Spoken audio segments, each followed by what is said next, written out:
Topic है आज का इस कॉन्स्ट्रेंट रिलेशन।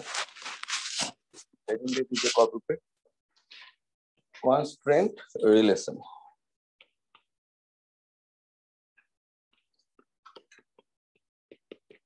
कॉन्स्ट्रेंट रिलेशन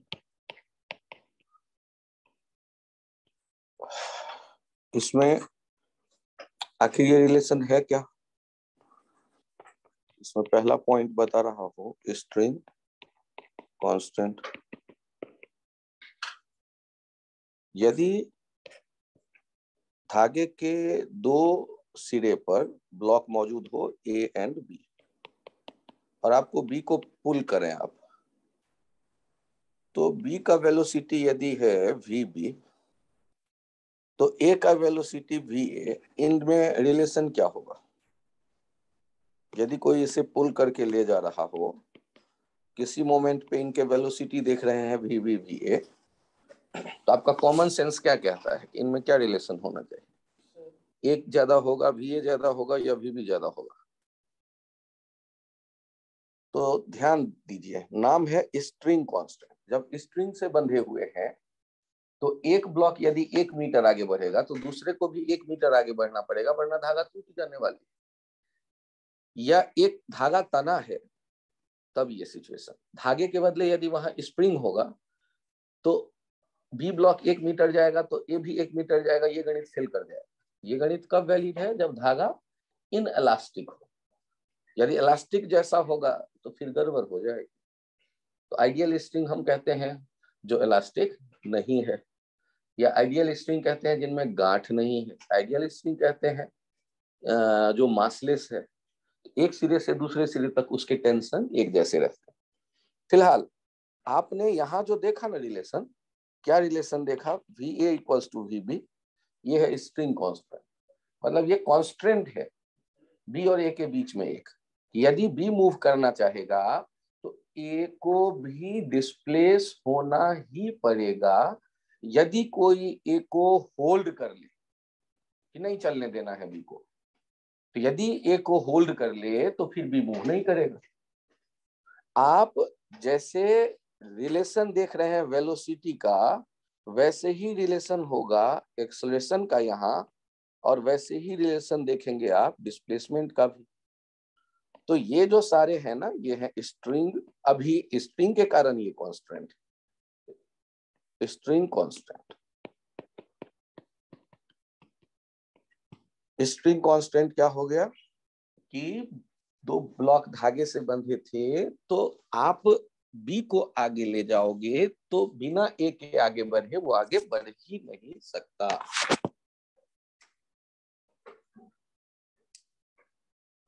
तो आप कहोगे कि सर ये क्या हमेशा इतना ही लिखा जाएगा या कुछ और इसमें चेंजेस आ सकते हैं? इसको ऐसे देखें,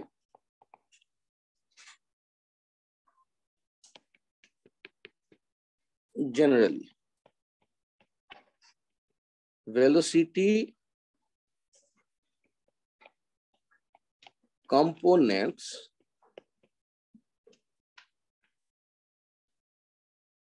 of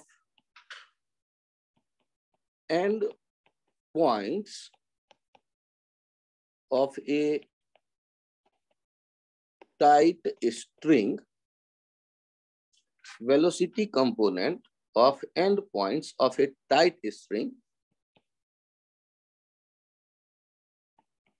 तो यदि कंपोनेंट की बात करेंगे तो एक तो हुआ किसके? वेलोसिटी के कंपोनेंट। किस वेलोसिटी के? धागे के एंड पॉइंट के वेलोसिटी के। तो किस डायरेक्शन? जब तक ये नहीं है तब तक तो कंपोनेंट क्लियर नहीं है। along the nearby string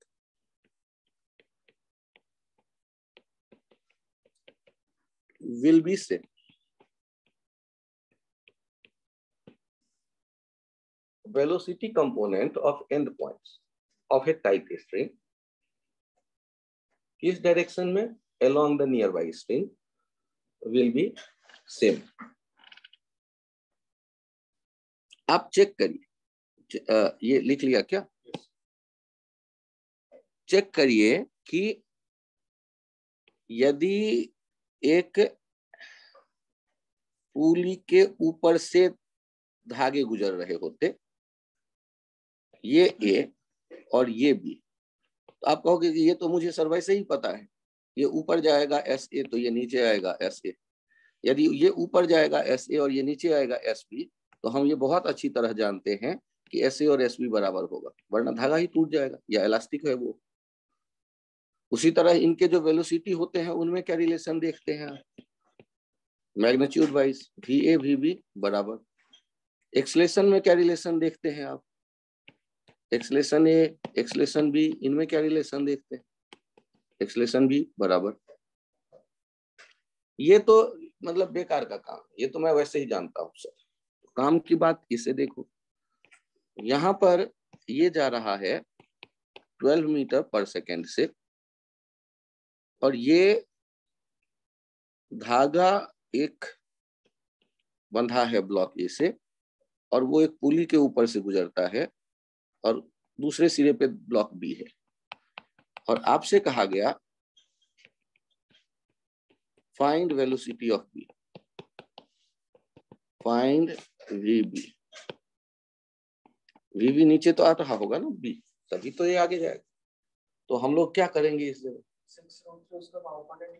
हाँ, तो ब्लॉक ए का जो वेलोसिटी है वो धागे के डायरेक्शन में नहीं, तो धागे के डायरेक्शन जो नियर बाय स्ट्रिंग है उसके डायरेक्शन में कंपोनेंट कितना हो गया 12 cos 30, और ये तो धागे के पैरेलल ही है, ये तो वीबी जो है ये धागे के पैरेलल ही है, कंपोनेंट लेने का काम यहाँ है नहीं। सॉल्व करते वक्त क्या लिखेंगे, due to string constant VB equals to VA cos 30, 12 cos 30, 12 into root 3 by 2, 6 root 3।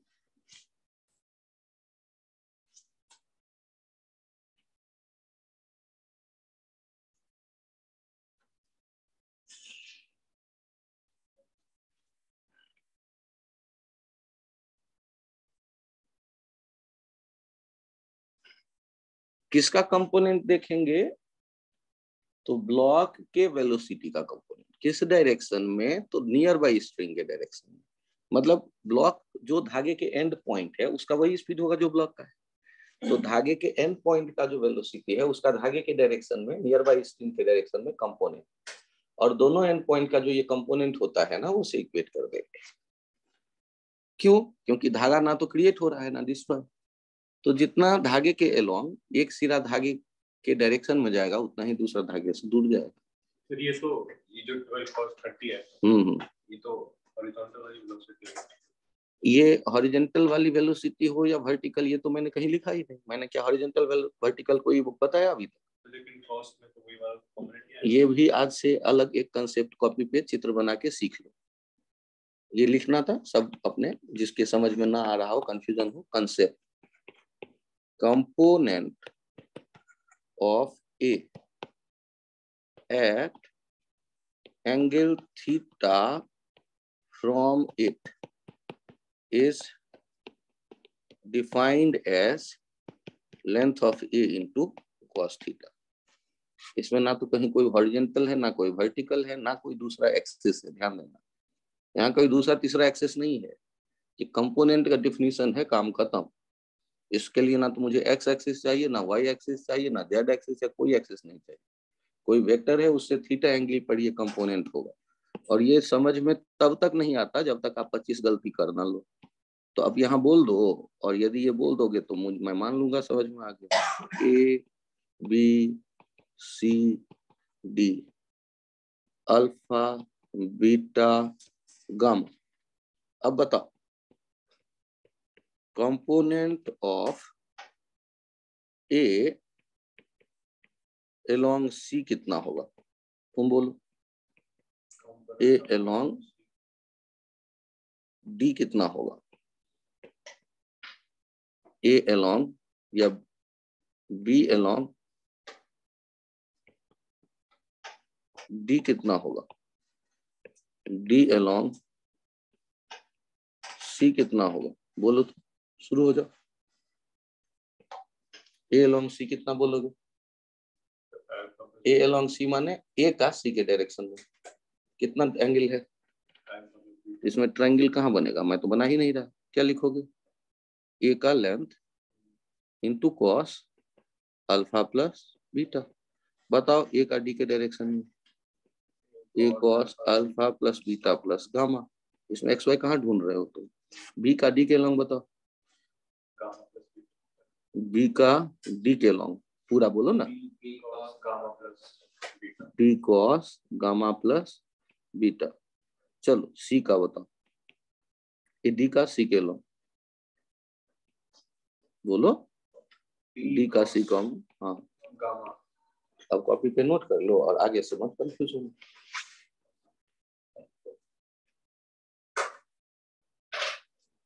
Important point है कंपोनेंट। जब आप वर्ड बोलते हैं तो सर वो साइन थीटा कॉस थीटा वाला क्या था? वो था रेक्टेंगुलर कंपोनेंट। रेक्टेंगुलर कंपोनेंट का मतलब कि ऐसे दो वेक्टर जिनके सम करने से वो पहला आ जाए। तो वो जो दोनों वेक्टर होंगे 90 डिग्री पे उन्हें हम रेक्टेंगुलर कंपोनेंट कहेंगे। 90 डिग्री पे होने जरूरी। यहाँ 90 डिग्री का कोई मतलब यहाँ मतलब ही नहीं है। यहाँ केवल एक वेक्टर है, एक एंगल। डायरेक्शन में जो कंपोनेंट होगा वो यही कहते हैं।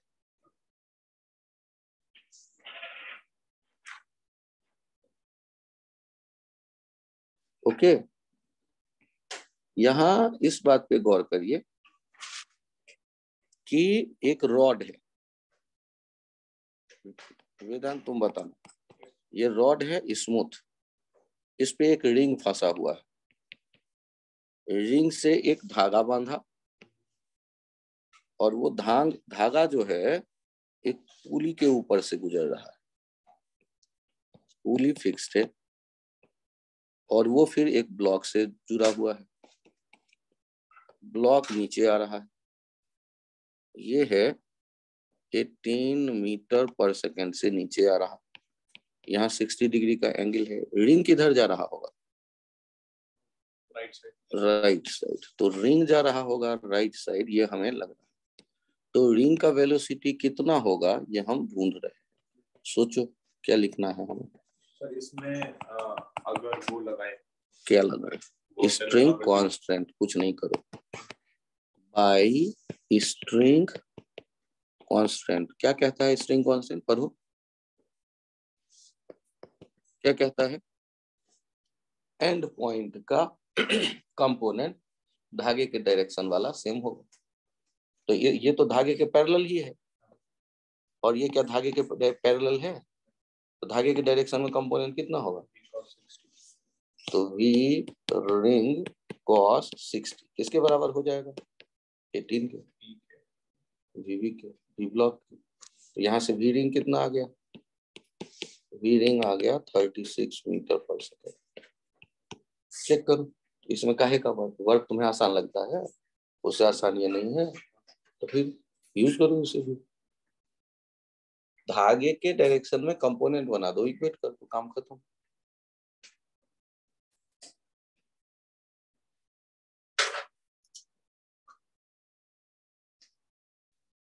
जब दो ही ब्लॉक हो ना धागे के एंड पे तो यही रास्ता सोचो। यदि कंफ्यूजन कहीं ज्यादा बढ़े तो किसी और रास्ते की आवश्यकता है। कंफ्यूजन नहीं है, ये सीधा सीधा कंपोनेंट बराबर करो, काम खत्म करो।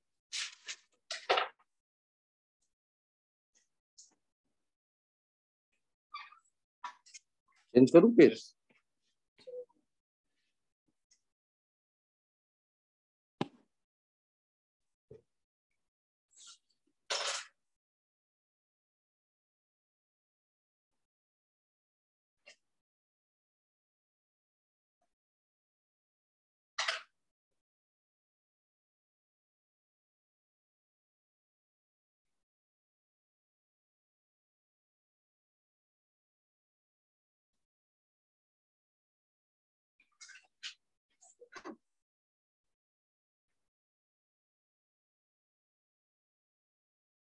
अब चेंज करूं?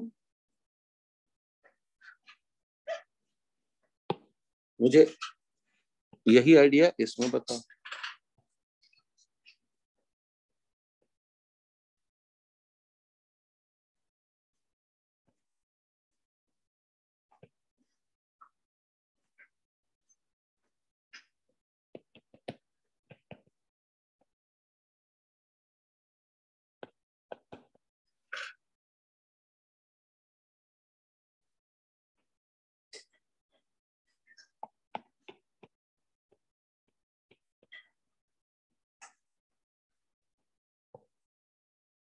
ये ए, ये ऊपर जा रहा है 12 मीटर पर सेकंड से, और ये बी नीचे आ रहा होगा। आपको वी भी बताना है, आराम से सोचिएगा, जल्दबाजी ना करें।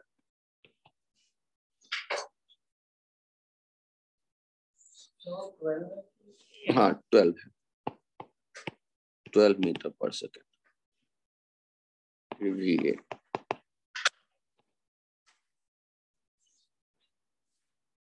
और ये स्मूथ हॉरिजॉन्टल रॉड है, fixed smooth horizontal rod, fixed smooth horizontal rod.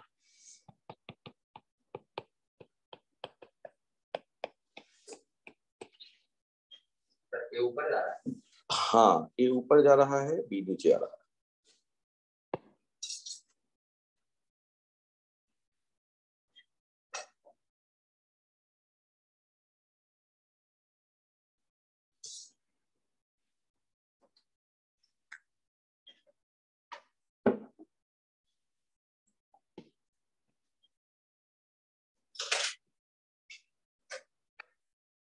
Ring को किधर जाना पड़ेगा अंश? रिंग को किधर जाना पड़ेगा, लेफ्ट या राइट? रॉड पे स्लाइड करेगा ना, बहुत बढ़िया, राइट।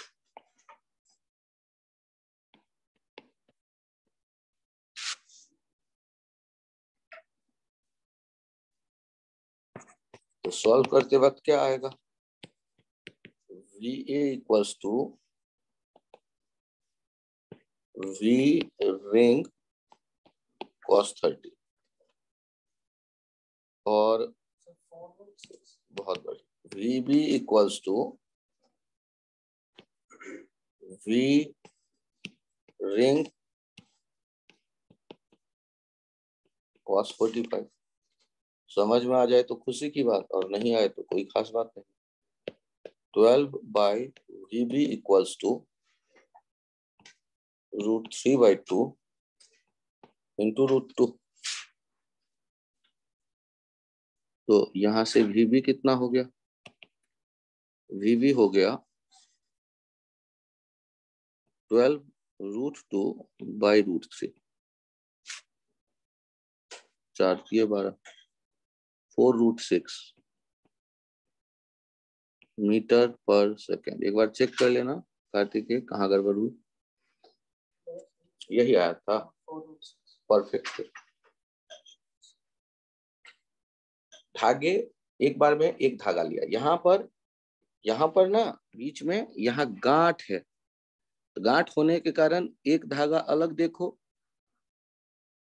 यहां से यहां तक एक धागा अलग देखो, और दूसरा धागा अलग देखो यहां से यहां तक।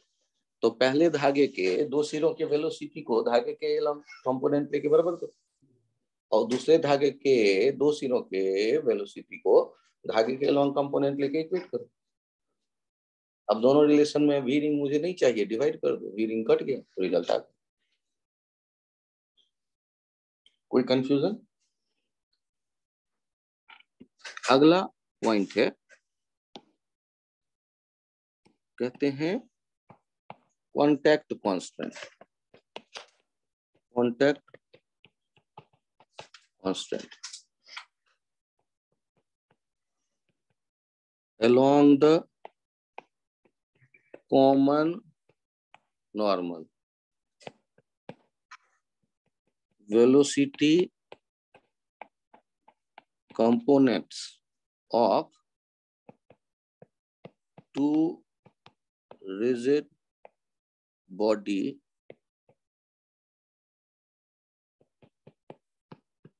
which are in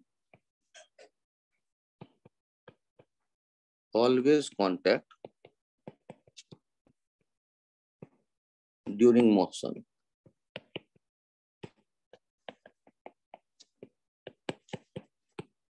Will be same.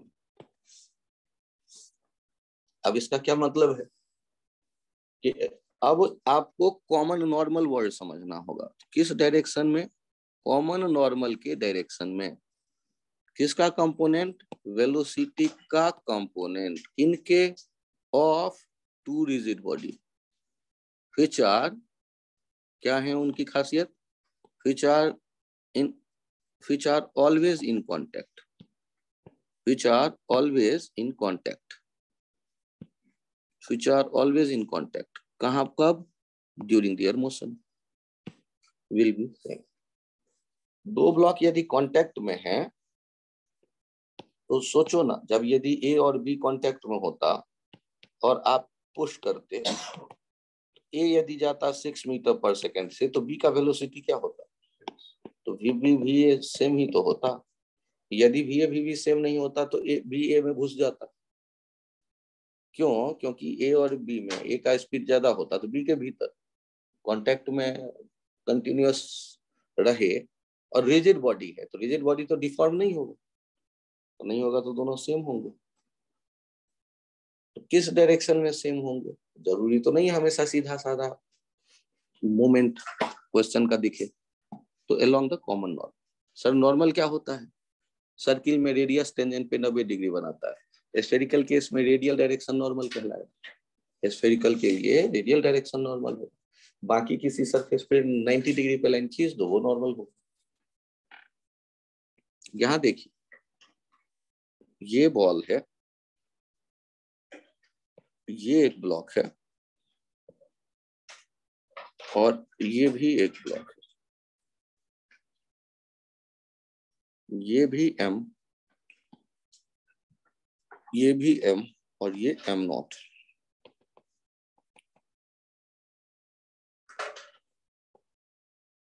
ये 60 डिग्री, ये 60 डिग्री, और ये नीचे आ रहा है 12 मीटर पर सेकंड से। मुझे बताइए, ये जो ब्लॉक है लेफ्ट वाला और राइट वाला, सिमेट्री के कारण एक जैसे स्पीड से जा रहा होगा या नहीं? और यदि हाँ तो उनके वैल्यू क्या होंगे ये बताइए। इनके वैल्यू बताने हैं आप।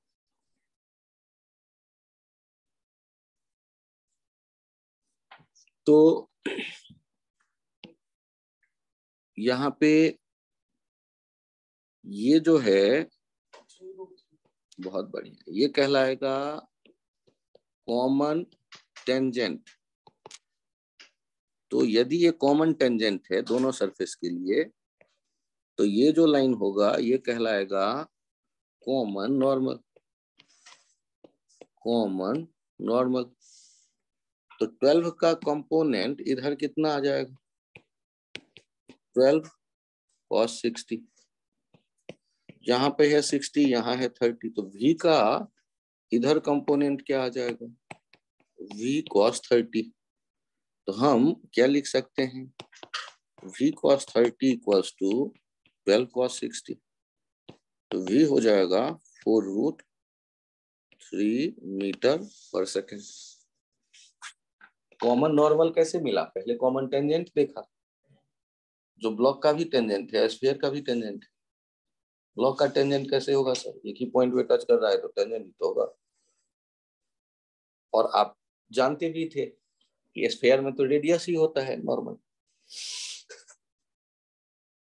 और नॉर्मल के डायरेक्शन में कंपोनेंट किसके लेने हैं? वेलोसिटी के। किसके? दोनों जो ऑब्जेक्ट हैं, जो रिजिड बॉडी है, उनके वेलोसिटी के। तो वेलोसिटी पहले देखो, बाद में कंपोनेंट देखो। वेलोसिटी पहले देखो और बाद में कंपोनेंट देखो।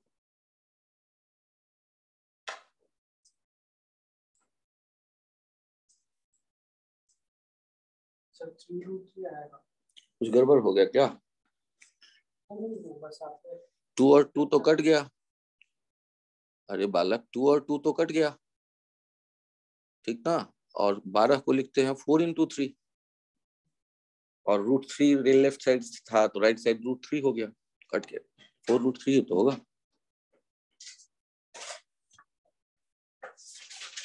12 cos 60 को हमने v cos 30 से इक्वेट किया। कैलकुलेशन देख लो एक बार, ठीक है? कंफ्यूजन हो तो बताओ। अंश ओके। यहां चेक करो कि ये एक ब्लॉक है, प्लैंक है, दीवार के टच करता हुआ, और बगल में एक वेज है।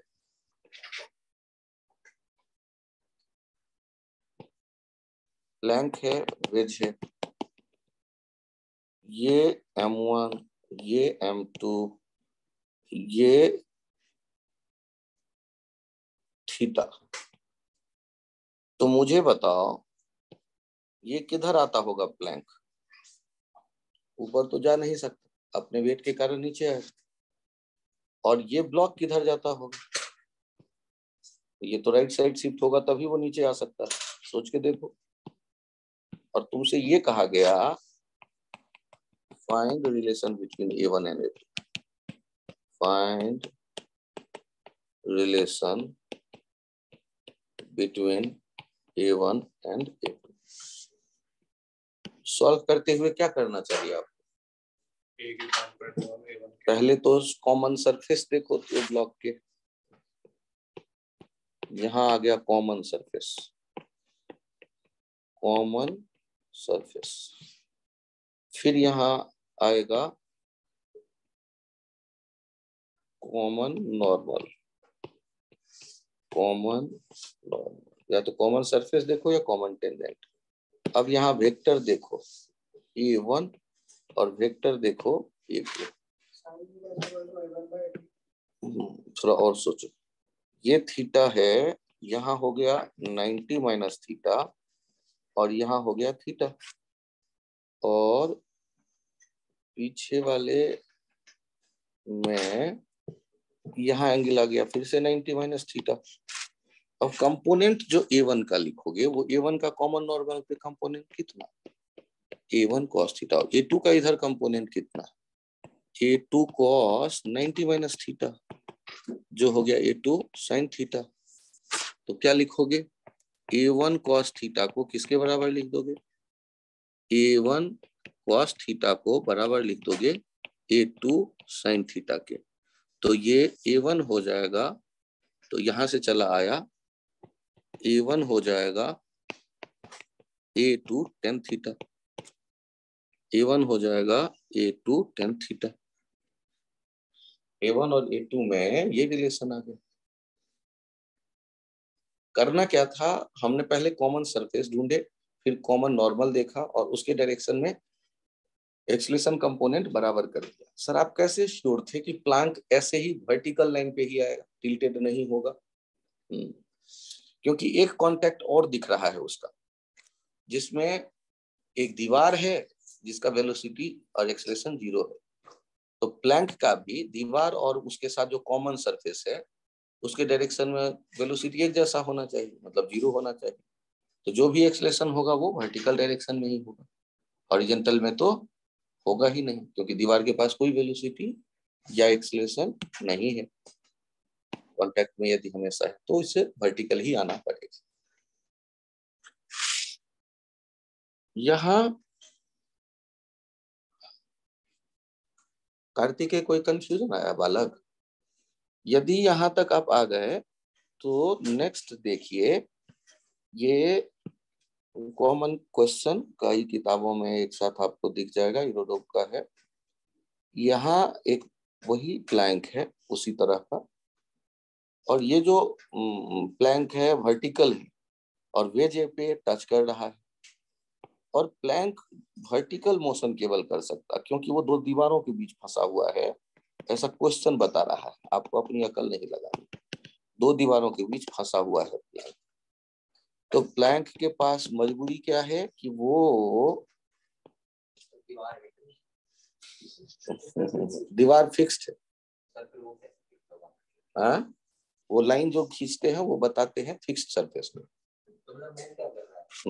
ये जिसको कह रहे हो सर, दीवारों के बीच में बताइए कैसे वर्टिकल डायरेक्शन में तो आ ही सकता है ना बाला, वर्टिकल डायरेक्शन में तो आ ही सकता है ना।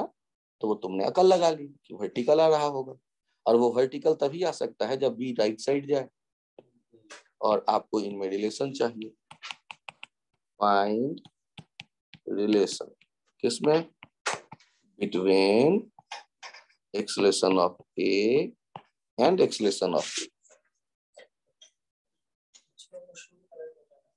हाँ तो करो, तो मैं मना थोड़ा ना करूंगा। तो आप सबसे पहले ऐसे केस में क्या करते हैं, कॉमन सरफेस ढूंढते हैं, कॉमन सरफेस, फिर ढूंढते हैं कॉमन नॉर्मल, उस पे लिखो भी जिससे भूल ना जाए, और उसके अगल बगल इस तरह से वेक्टर ले आके रख दो कि कंपोनेंट बोलना आसान हो जाए, क्योंकि वेक्टर को उसके पैरेलल कहीं भी शिफ्ट कर सकते हो। तो यहाँ थीटा दिखने लगेगा, यहाँ 90 माइनस थीटा दिखने लगेगा, इधर आ जाएगा A acceleration of A cos theta, और इधर आ गया acceleration of B cos 90 minus theta equals to acceleration of B sine theta, और बराबर किसको कर देंगे, acceleration of A cos theta equals to acceleration of B sine theta, acceleration of A equals to acceleration of B tan theta.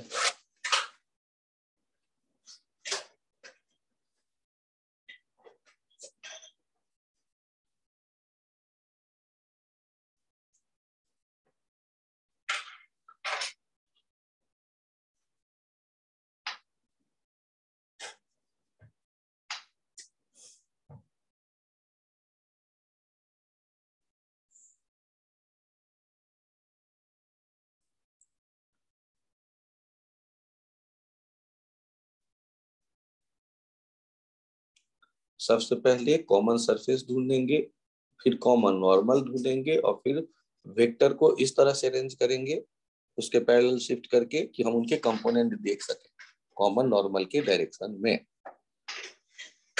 उसके लिए थोड़ा सा angle analyse करेंगे।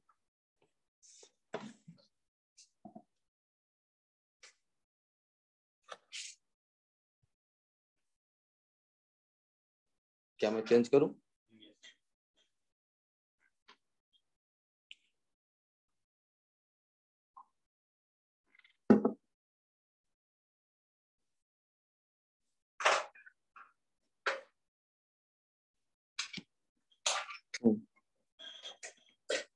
हो गया।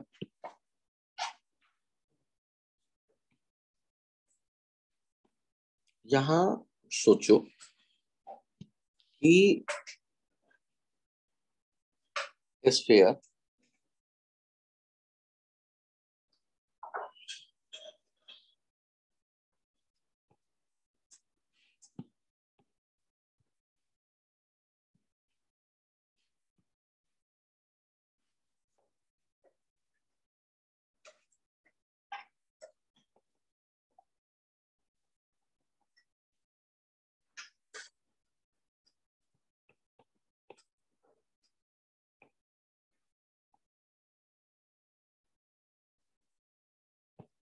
ये M1, ये M2 और ये M0,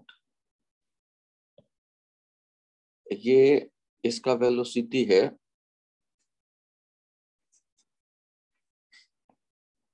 3 मीटर पर सेकेंड और इसका है 4 मीटर पर सेकेंड।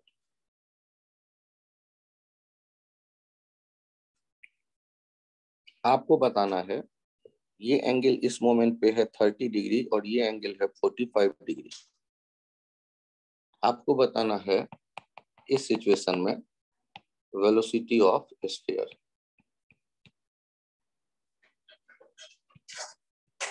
आराम से ट्राई करिएगा, कोई जल्दबाजी नहीं।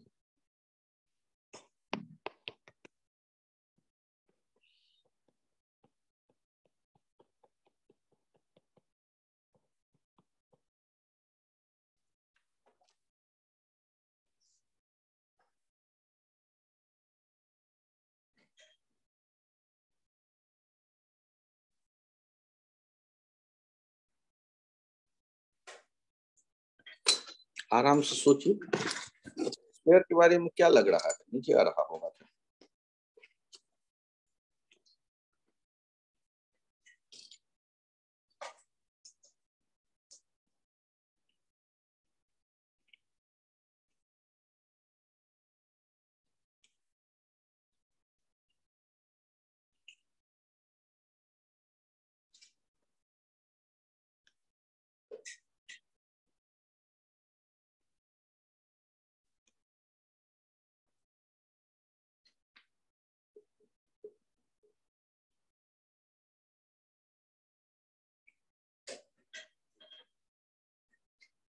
वेट करो, वेलोसिटी वेक्टर है या स्केलर?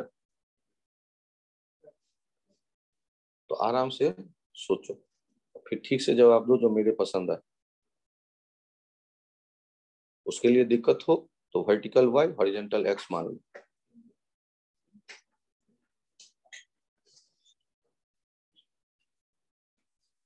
आराम से सोचो, जल्दबाजी में गलत होगा ये गारंटी मैं दे देता हूं।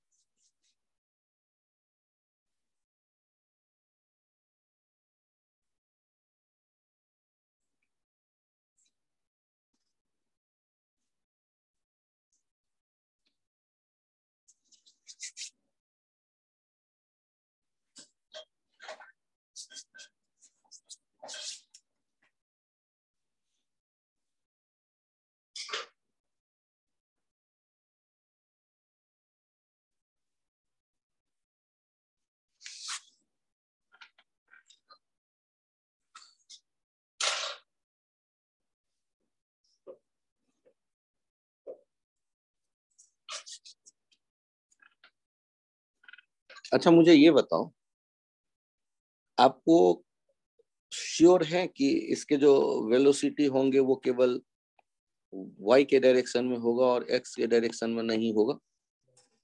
श्योर तो नहीं है, तो x भी हो सकता है y भी हो सकता है। मैंने मान लिया, मानने में क्या जाता है, इधर x इधर y।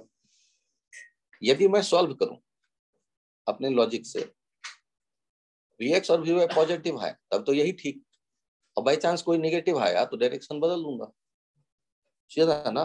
अब चलो शुरू करते हैं आराम से, जल्दबाजी नहीं करते। अननोन कितने हैं? 2। तो इक्वेशन कितने चाहिए? 2। और हमारे पास संभावना भी इक्वेशन लिखने की है 2। आप पहले वाले ब्लॉक के लिए ध्यान से आइए, कॉमन नॉर्मल देखिए। अब इसके डायरेक्शन में, कॉमन नॉर्मल के डायरेक्शन में देखिएगा तो 3 cos 60 होगा। कैसे? तो यहाँ 30 है ना, यहाँ 60 दिखा या नहीं, तो 3 cos 60 किसके बराबर होगा? Vy cos 30 minus Vx cos 45।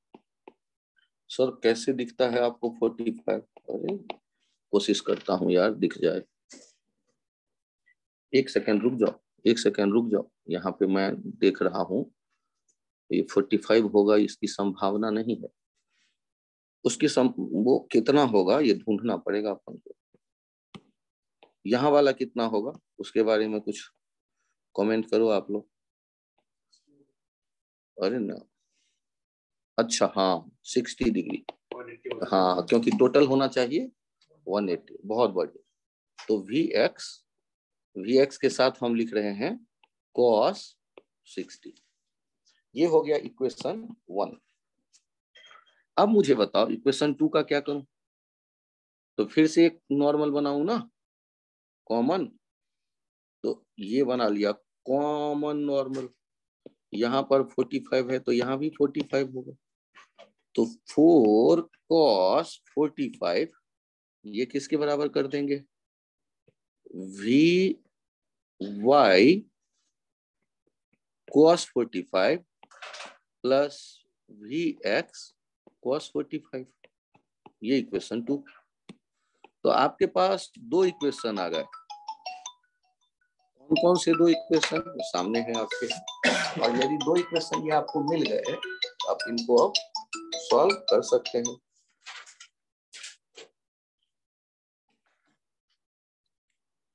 ठीक है, इनको सॉल्व कर सकते हैं आप।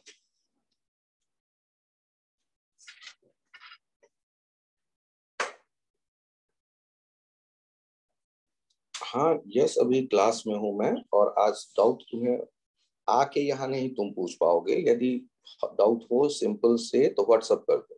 रोलिंग का क्वेश्चन नहीं आ रहा है, ये मैंने पहले बता दिया। ठीक है, और कुछ यदि मुझे टाइम मिलता है तो तुम्हारे व्हाट्सएप को मैं बोल करके रिकॉर्ड करके भेज दूंगा, कोई पॉइंट तुम मुझे लगेगा मिस कर रहे हो। ठीक,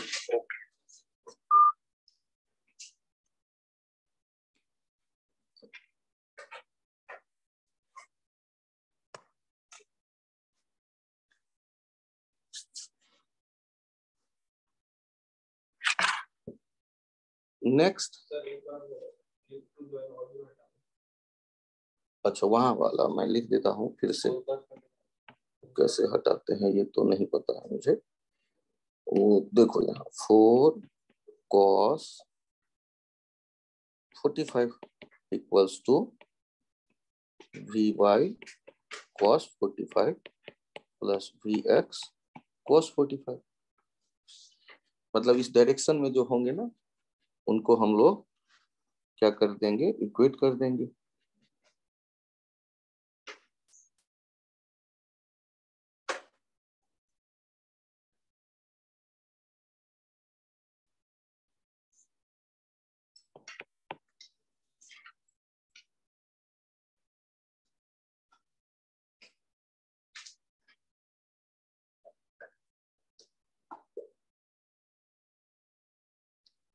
तो यहाँ हमें थोड़ा ज्यादा एक्स्ट्रा एफर्ट करना पड़ गया। ये एफर्ट किस लिए करना पड़ा एक्स्ट्रा, क्योंकि हम श्योर नहीं थे कि ये जो बॉल है केवल वर्टिकल आ रहा है, और यदि केवल वर्टिकल नहीं आ रहा तब तो दो कंपोनेंट लेके प्रोसीड करेंगे। दो अननोन हो गए तो दो फिर इक्वेशन बनाना पड़ेगा, उनको सॉल्व करेंगे तो Vx Vy आ गया तो फिर उनका रिजल्टेंट ले लेंगे, निकल आएगा वैल्यू। या आई कैप जे कैप में चाहो तो लिख के छोड़।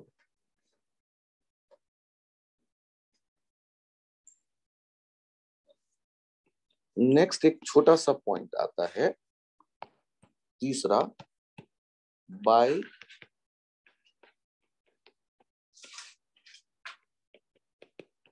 विजुअलाइजेशन। अब बाय विजुअलाइजेशन का लफड़ा क्या है कि आप धागों को देखते हो और धागों को देख करके ये डिसाइड कर लेते हो कि कहानी में क्या रिलेशन होना चाहिए। ये कैपिटल एम, ये स्मॉल एम।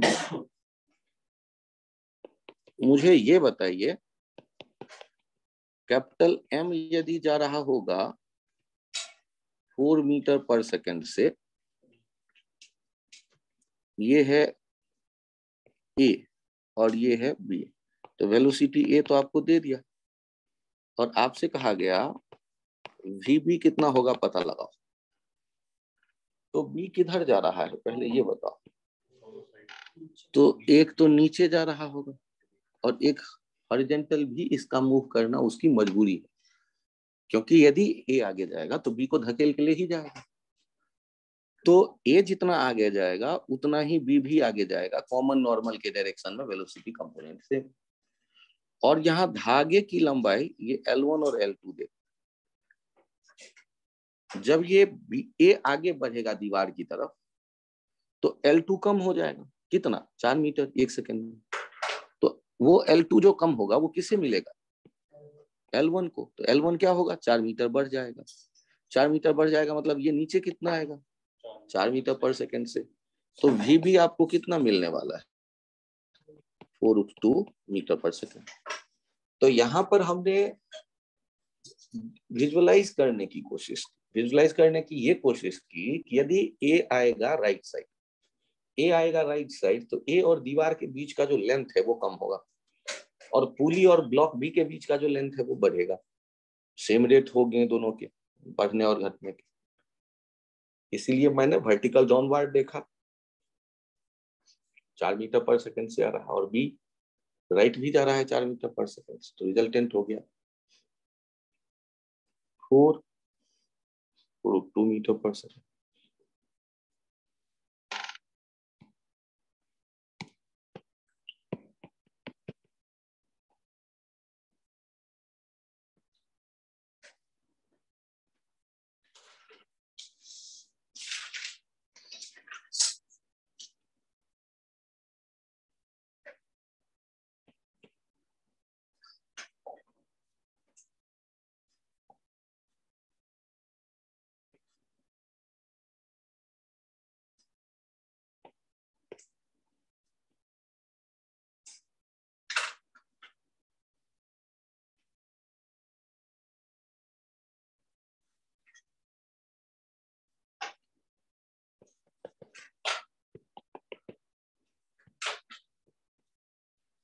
आपको ये चलते दिखाया जा रहा है 3 मीटर पर सेकेंड से। तो बताना है बी का वेलोसिटी कितना हो। तो बी चल किधर रहा है इसके बारे में सोचते हैं। बी ए पर बैठे बैठे राइट साइड तो जाता ही होगा, क्योंकि ए पे तो बैठा ही है। और धागा देखिए L1 L2, L1 कम हुआ, कितना कम हुआ होगा, जितना वेज गया होगा ना जी 3 मीटर 1 सेकंड में। तो वो धागा कम होकर के किसको मिला, L2। L2 बढ़ा होगा, L2 बढ़ा होगा तो मतलब ये नीचे की तरफ कितना आया होगा, 3 मीटर पर सेकंड से। तो नेट वैल्यू जो होगा वो कितना लिखने वाले हैं आप, VB जो हो जाएगा under root 3 square plus 3 square plus 2 into 3 into 3 into cos 150 degree. Solve कर लो जो भी आ जाए। सर 150 कैसे आया, यहाँ 30 है तो यहाँ 30 होगा, यहाँ 30 होगा तो यहाँ 150 होगा। दो वेक्टर हो गए, 130 का 150 का एंगल हो गया। तो बी का वेलोसिटी पूछे तो केवल ये बता दो कि इंक्लाइन प्लेन के नीचे आया, उससे काम नहीं चलेगा। केवल ये बता दो कि राइट साइड गया ए पे बैठ के, तब भी काम नहीं चलेगा। दोनों का वेक्टर सम करना पड़ेगा। सर ये जो हॉरिजॉन्टल वाली वेलोसिटी है, हाँ क्यों आई, नहीं वो तो उसकी वजह से हाँ, सही है, तो फिर कांटेक्ट की वजह से। हाँ, इन दोनों के बीच का जो एंगल है ऊपर वाला 30 किलो। ध्यान से देखो, ये पॉइंट मास है, ये इंक्लाइन प्लेन है, इसके ये दो वेलोसिटी। अब बताओ यहाँ 30 है तो कहाँ, यहाँ कितना होगा। ये इंक्लाइन प्लेन हो गया, यहाँ पॉइंट मास हो गया, इधर एक वेलोसिटी है, इधर एक वेलोसिटी है, ये 30 है, यहाँ कितना होगा। तो पैरेलल लाइन के बीच ये एंगल जो होते हैं ये 30, ये 150 होगा ना, सम जो होता है 180। वैसे सोचो, तो रिलेटिव से देखो, मुझे तो कोई परेशानी नहीं है। इसका नाम होगा बी ए और इसका नाम होगा velocity of B with respect to A, और इनका सम करो तो ये वी आ जाए, V A V B with respect to A, sum करो तो निकालेंगे क्या, वो तो स्ट्रिंग से दिख रहा है कि L1 कम हुआ, L2 बढ़ा, तो L2 बढ़ा तो वो किसके रेस्पेक्ट में चलते दिखा, ए के रेस्पेक्ट में नीचे जाते दिखा। तो इस जगह ज्यादा लैंग्वेज फ्लावरी में जाने की आवश्यकता नहीं है। धागा है, ब्लॉक है, आंखें, विजुअलाइज करो कौन किधर गया, बस इतने से काम चल जाएगा। क्योंकि धागा L1 कम होगा तो L2 बढ़ेगा, L2 बढ़ा मतलब इंक्लाइन प्लेन पे नीचे आया। ये हो गया velocity of B with respect to A, और वी ए तो है ही, दोनों का सम करेंगे तो वेलोसिटी ऑफ बी आ जाएगा। सम का कैसा होगा, वेक्टोरियल सम होगा। तो वी कितना आ जाएगा, under root A square plus under root 3 square plus 3 square plus 2 into 3 into 3 into cos 150। यहाँ यदि ये समझ में आ गया हो तो चेक करिए कि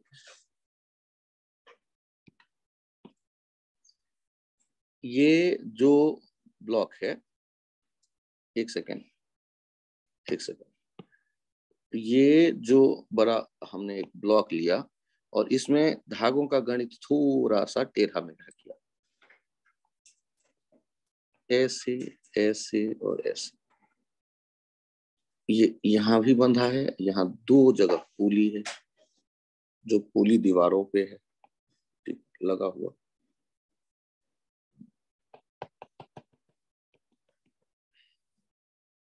ये ए, ये बी, वी ए आपको दे दिया गया। और एग्जाम्पल में आपसे पूछ लिया गया वी बी कितना होगा बताएं। तो सोचो, आप जब बात कर रहे होगे यहाँ धागों के लेंथ की, तो ये L1, ये L2, ये L3, ये L4। तो देखो कांटेक्ट कांस्टेंट के कारण या ए आगे जाएगा तो बी को भी आगे जाना ही पड़ेगा। ये तो 2 मैंने लिख दिया। एक तो इसके पास ये जरूर रहेगा क्योंकि ए आगे जाएगा तो बी को भी धकेल के आगे ले जाएगा। प्रैक्टिकली देखो, नाम वाम नहीं लिखा मैंने, ये वेलोसिटी ऑफ ए है या velocity of be with respect क्या है नहीं पता, लेकिन ये जाएगा तो बी जाएगा। और बी का एक और मोशन पॉसिबल है क्योंकि ए के आगे जाने पे L1 L2 L3 में कौन कौन कम होगा? L1 कम होगा, L3 कम होगा, L2 क्यों कम होगा? क्या पुली के लेंथ के बीच का डिस्टेंस बदला? वो तो कांस्टेंट है। तो ये जो L1 L3 कम हुआ वो किसको मिला? L4 को। L4 बढ़ेगा, कितना बढ़ जाएगा? तो वो हो जाएगा 4 मीटर पर सेकंड। तो रिजल्टेंट आ जाएगा VB under root 2 square plus 4 square, 2 square plus 4 square, √20 metre पर सेकेंड। बी आगे आएगा तो बी के पास वेलोसिटी 2 मीटर पर सेकेंड तो दिख रहा है क्योंकि ये आगे है। और L1 L3 धागे के कम होने पर वो धागा किसे मिला? L2 को तो नहीं मिला, L2 तो फिक्स है, L4 को मिला। तो धागा कम हुआ 1 सेकेंड में 2 मीटर, 2 जगह कम हुआ तो नीचे कितना है? 4 मीटर।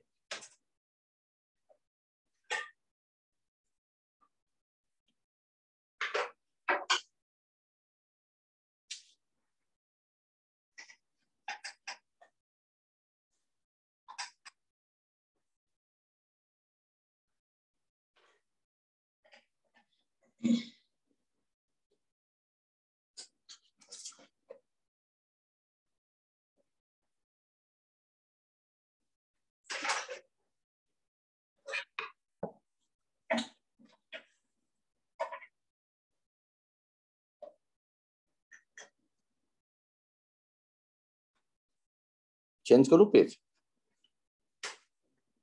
यहाँ पे नेक्स्ट में देखिए, यदि ऐसा होता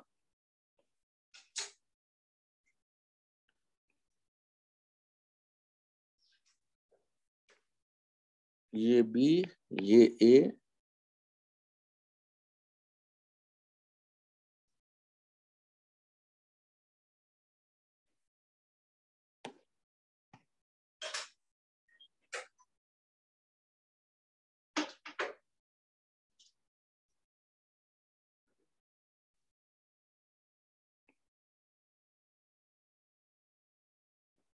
ये कहानी कुछ इस तरह से बनती तो क्या होता?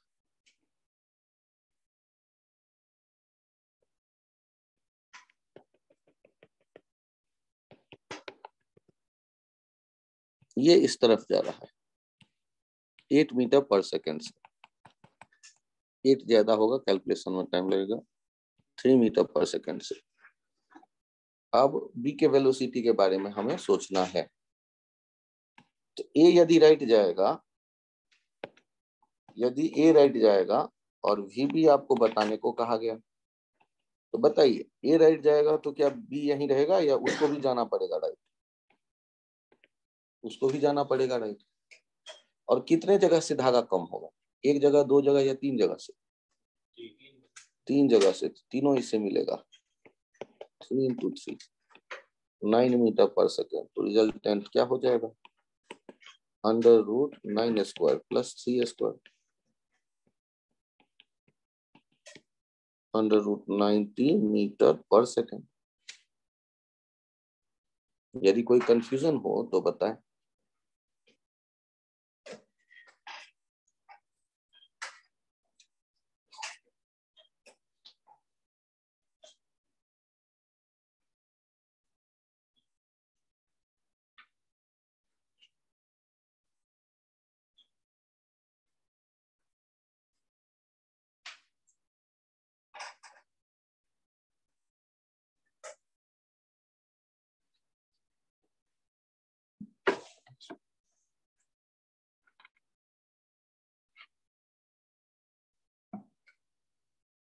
अंश, ये समझ में आ गया?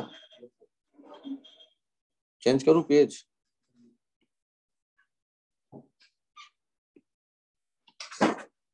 मुझे ये बताओ कि यदि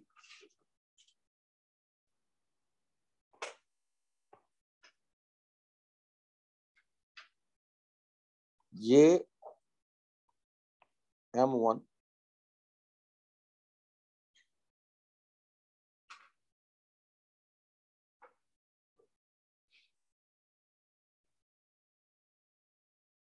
ये इधर M2 और इधर M3, तो इनके डिस्टेंस का रिलेशन क्या होगा? यदि ये x1 इधर आया और ये x2 इधर गया, ये ब्लॉक कितना नीचे आया होगा? तो x1 प्लस x2 पुली के पास धागा आया, बड़े समझदारी से वो लेफ्ट में इसका आधा रखेगा, राइट में आधा रखेगा, तो पुली का सेंटर कितना नीचे आएगा? x1 plus x2 by 2। तो यदि इसका एक्सलेशन a1 होगा, इसका एक्सलेशन a2 होगा, इसका एक्सलेशन क्या लिखेंगे आप? a1 plus a2 by 2। यदि इसका वेलोसिटी v1 होगा, इसका वेलोसिटी v2 होगा, इसका वेलोसिटी कितना लिखेंगे? v3। v1 plus v2 by 2। ये x3 हो गया, ये a3 हो गया। ये विजुअलाइजेशन कहलाता है। हमने विजुअलाइज किया कि x1 और x2 जो धागा दे रहा है वो किसे ले रहा है, किसे मिला? पुली को। और पुली बड़ा समझदार, पुली क्या करेगा कि जो टोटल धागा उसे मिला उसका हाफ लेफ्ट में रखेगा, हाफ राइट में। तो पुली का सेंटर कितना नीचे आएगा? x1 plus x2 by 2। और पुली का सेंटर जितना नीचे आएगा उतना ही ब्लॉक नीचे आएगा, उतना ही ब्लॉक का आप लिख सकते हैं वेलोसिटी एक्सेलरेशन को।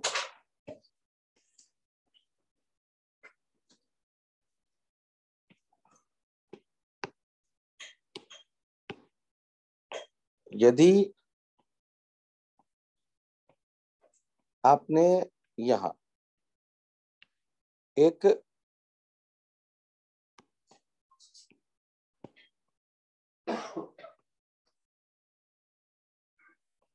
ब्लॉक देखा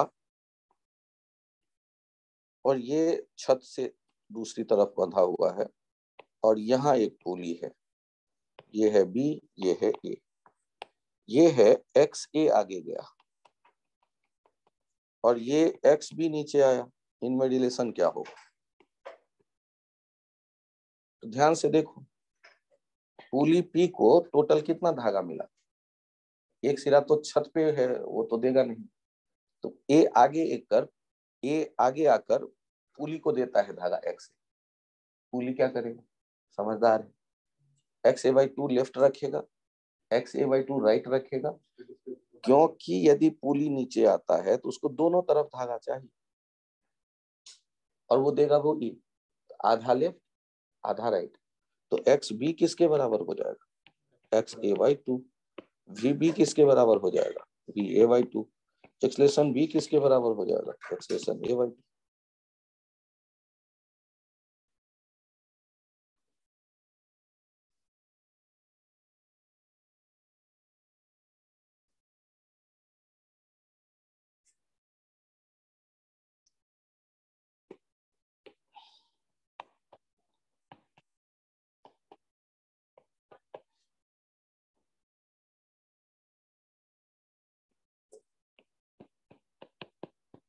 टेंशन ज्यादा, बहुत टेंशन में हो आज, तो एक्सेलरेशन कम।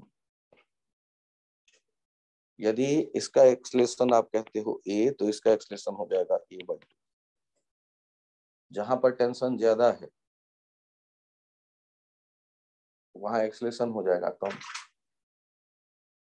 टेंशन जितना ज्यादा होगा, सोचो आप जितना टेंस हो गए उतना भाग दौड़ कम हो गया। अब स्थिर बैठ जाओ, बहुत टेंशन है, छोड़ दिया सब, बैठ गया। टेंशन ज्यादा, एक्सेलरेशन कम। या तो ऐसे सोच सकते हो या विजुअलाइज कर सकते हो, या तीसरा तरीका होता है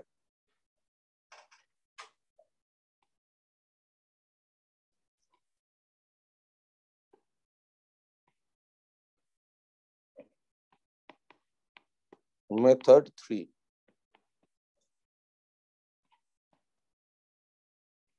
वर्क डन बाय टी हमेशा हम कहते हैं सिस्टम पे 0। तो टी कहाँ कहाँ काम कर रहा होगा? T into X A minus 2t into X B, बाकी और कोई जगह पे काम नहीं करेगा टी। तो ये कितना हो गया? X A minus twice X B equals to 0। तो एक्स ए किसके बराबर हो गया? Twice X B.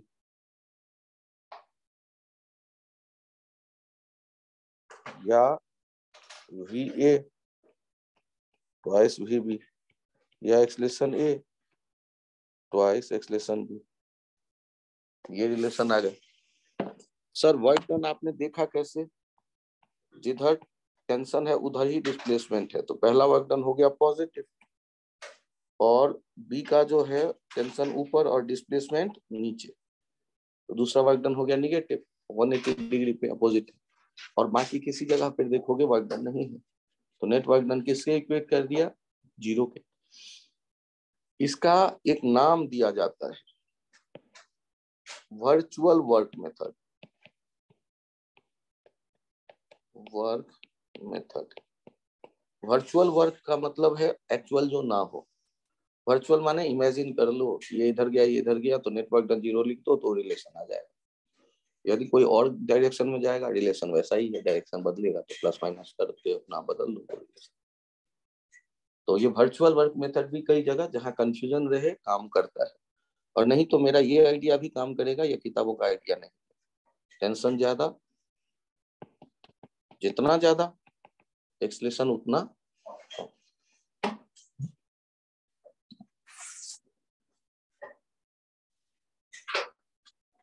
और पहला तो था विजुलाइज कर लिया था हम लोगों ने, फर्स्ट सेकंड।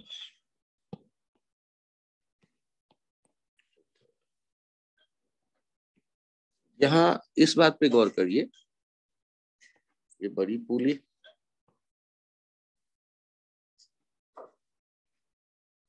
छोटी पुली,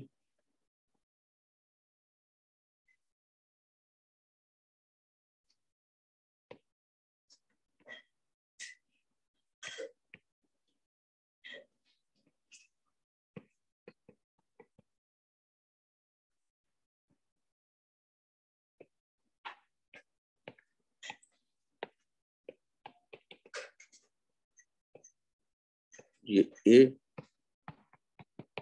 और ये ब्लॉक बी।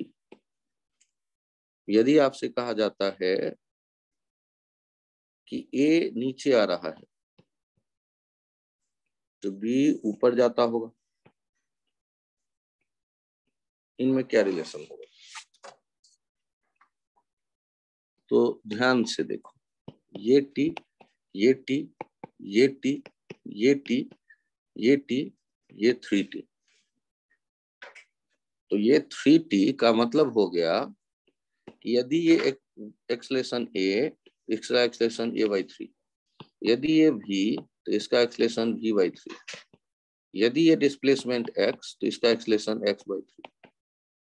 सर मैं क्यों मान लूं आपकी बात? टेंशन ज्यादा एक्सलेशन।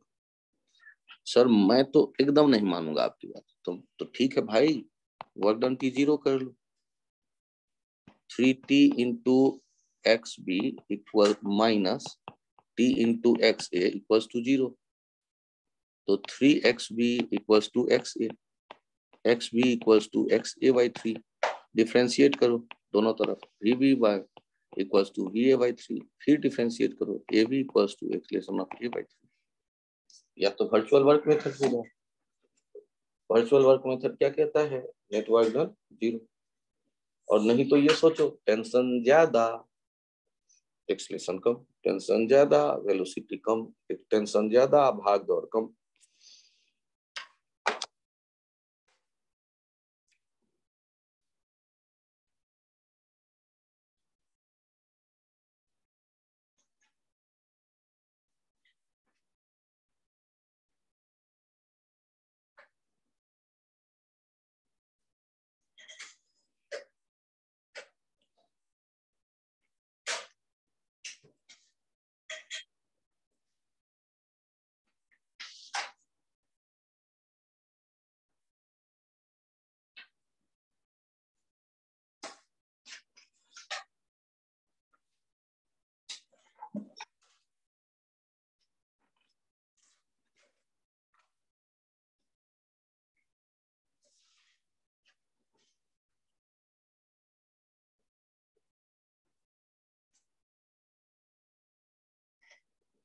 मोस्टली इन आइडियाज पे अपना काम चल जाएगा।